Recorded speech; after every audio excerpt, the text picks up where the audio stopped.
Alright, so this is my new tanto that I'm making. If you've seen my other videos, there was a nail or a steel punch that I had annealed, and so this is it now. I have a 220 grit sand on it right now. It's going to be Hirazukuri style. It is, let me get my ruler here. Let's see. Oops. So that's about a 7-inch ruler, so it's probably 8.5 to 9 inches or so right there. Okay. Yeah. I don't know what I'm going to do with this one yet. Over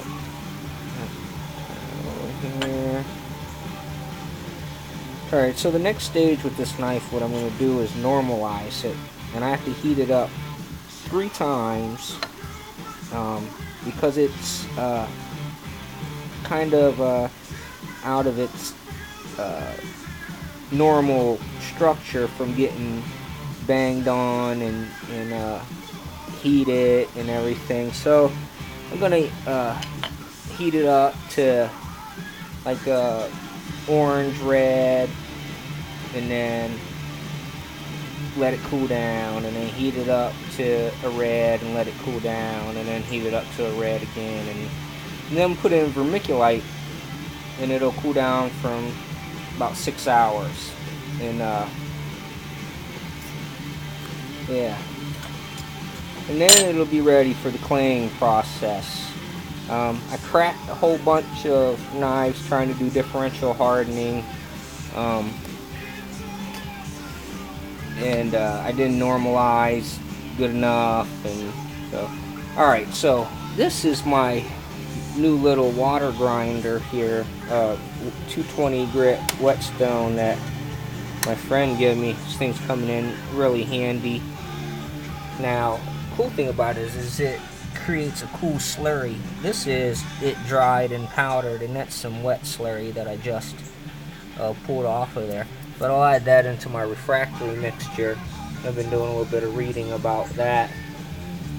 So, biggest thing I wanted to talk about today is these little bastards right here. They're called chinkers.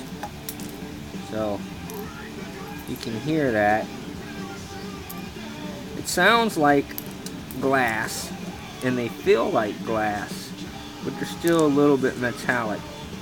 What this is it's the impurities from the coal, and they collect in the bottom of your forge, and these will steal all your heat.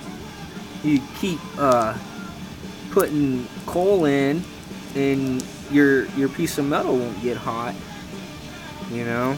So you gotta kind of know how to identify these. If you're gonna have a long fire, they'll steal your heat. So you gotta figure out what they look like, differentiate them, and get them out of there before you add more coal, or you're just gonna keep wasting it. Yeah. Or you can wait until your fire's cold. You know, if you're just doing short fires, and then you can pull them out. You'll see there they feel a little glassy. Yeah. Alright, so new configuration on my forge. I put some of those quarry tiles in there to make a V shape. It's a lot more effective. It gives me better heat, and saves my coal. I don't burn up so much. I don't make a huge fire when I don't need it. Took some of that concrete. I took a sidewalk out, and I just fortified around the backside. Put a barrier between my garage there. Yeah, same old stuff.